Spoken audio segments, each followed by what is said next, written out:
friends, welcome back. It's Sarah. You like my mug? My sister got it for me. So I just want to say I'm really sorry for those who watch me every week. So I had a makeup tutorial filmed, ready to go, and like it just hit roadblock after roadblock. I explained everything in that video, but it's my fault, my problem. Everybody who knows me knows the number one thing that pisses me off is when my work is behind schedule, so fucking hate it. And also I want to thank you guys for all the support and love y'all have shown on my other 2 skincare videos. I didn't expect those videos to do so well, and it's not even the views. The fact that so many of y'all DM me on Instagram to tell me that y'all took my product recommendations and then your skin completely improved, like that is that's really what makes me horny in life. Like I'm so happy y'all love the product. I'm so happy it helped you guys. It's just like the best feeling.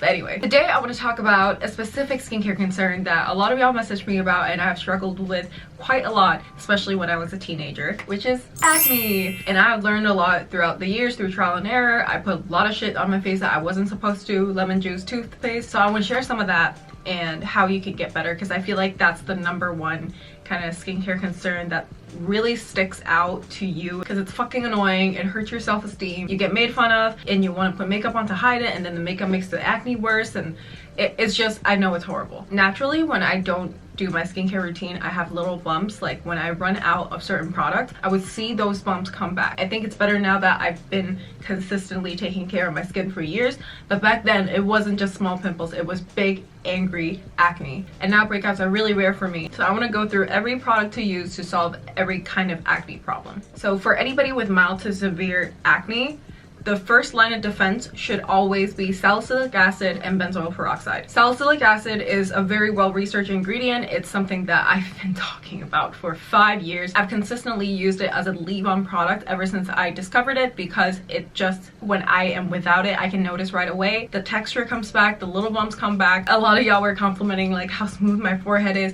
All of that smoothing and clearing of the skin all comes from the fact that I use a leave-on chemical exfoliant. Salicylic acid is also known as a BHA exfoliant. I use a 2% leave-on one from Paula's Choice. I use that in my unsponsored skincare routine, which you can watch. Paula's Choice also has one from their clear line that's specifically for acne prone skin. I absolutely got the extra strength one, but the regular strength one is really good. The way that salicylic acid works in preventing and treating acne is that it unclogs and deep cleanses the pore, and a clogged pore is the source of so many problems: whiteheads, blackheads, and acne is just a clogged pore that is inflamed. So if you prevent and treat pore clogging, it will get rid of the problem from the root. There is debate about whether it has to be a leave-on product or cleanser. Personally, I have tried using it as a cleanser, but it never is as effective as using it as a leave-on product. And obviously I am completely in love with the Paula's Choice exfoliant. They have gel formulas, they have cream formulas, and my favorite one is the liquid one, and I just use it as a toner. And after 5 years of talking about them and using them, I finally have an affiliate link, so if you want to check them out, link is in the description. And salicylic acid is a very powerful ingredient,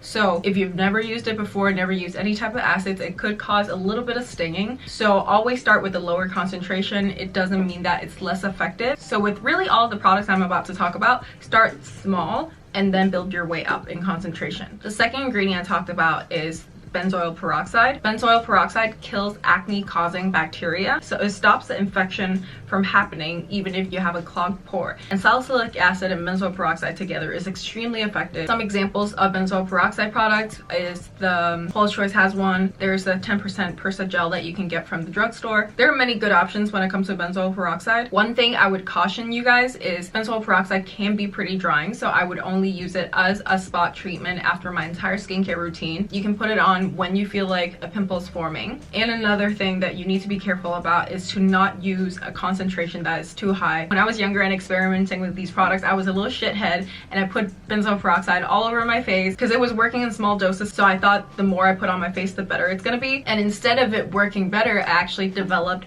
an allergy to benzoyl peroxide, and now I can even use it on my face. I mostly just use it on my back, like for back pimples. But yeah, definitely start with the lower end of the concentration. 2.5 or 5% is a good concentration to start with. So for most people, if you don't already use salicylic acid and benzoyl peroxide, adding that is going to create such a huge difference. The second thing you should do is to look at every single skincare product you're putting on your face and make sure the skincare that you're putting on is not causing the acne itself. Sometimes certain skincare products can cause acne. Some of the biggest culprits would be stuff that can be potentially pore clogging, like coconut oil, fragrance Fragrance and essential oils. Essential oils is basically fragrance. Using that on your skin is incredibly sensitizing, and the way that it's usually marketed towards people with acne is they label them as natural remedies for acne, and there's really no merit to using natural products over unnatural products. Everything is a chemical, and if the ingredient is good for your skin, it's good for your skin. There are plenty of natural ingredients that are bad for you, so be careful with that. Really read your ingredient list. Fragrance can aggravate acne by causing more inflammation,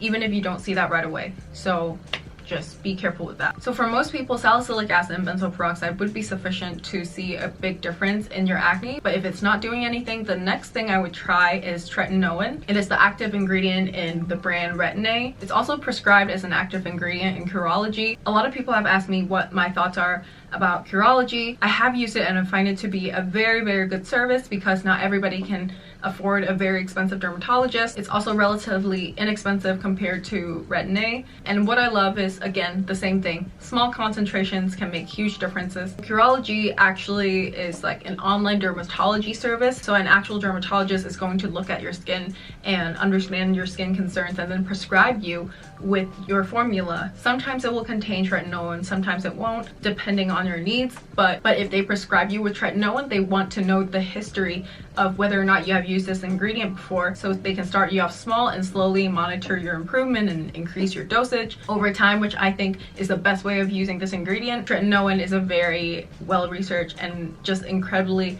effective ingredient when it comes to treating acne. It's also a very powerful anti-aging ingredient. I think the FDA has approved it for treating acne and also anti-aging concerns, including fine lines, wrinkles, sagging. One thing that you should be cautioned about is that it can cause a bit of a purging period, which is just bringing in the deep acne that was already developing prior to using the product to the surface. It can also be slightly drying, so if you're using tretinoin, make sure to wear sunscreen. Tretinoin basically trains your skin cells to do what it's supposed to do and behave in a healthy way to stop the inflammation that's causing acne. Usually you use this before moisturizer. With all the ingredients, with everything that I've talked about, it's very important to use SPF. Benzoyl peroxide, salicylic acid, and tretinoin can all increase your skin sensitivity to the sun, so treat your problems but protect your skin. If tretinoin, benzoyl peroxide, and salicylic acid were completely ineffective for you, the next thing you could potentially consider is something called Isotretinoin, brand name Accutane. This is a very controversial acne ingredient because it does come with certain health side effects that most other topical acne treatments don't have, which is why it's the last topical solution in my opinion. Isotretinoin is prescribed for people with very severe acne. It's also prescribed for people with certain types of skin cancers. I've personally never used this before, but it has been extremely effective for so many people whose skin is just completely resistant to other types of acne treatments. It does come certain side effects like dry eyes and developing rashes, which is why I think it's a great thing that you can't get it unless you talk to a dermatologist, because there's so many adverse side effects that a responsible dermatologist should make you aware of before using it. But like anecdotally, I've just seen a lot of my friends who have very severe acne who just completely transformed their skin, ended up with completely clear skin, like not even a blackhead in sight from using Accutane. So it can be extremely beneficial for some people, but again, something that you should use with caution. Some alternative ways that you can consider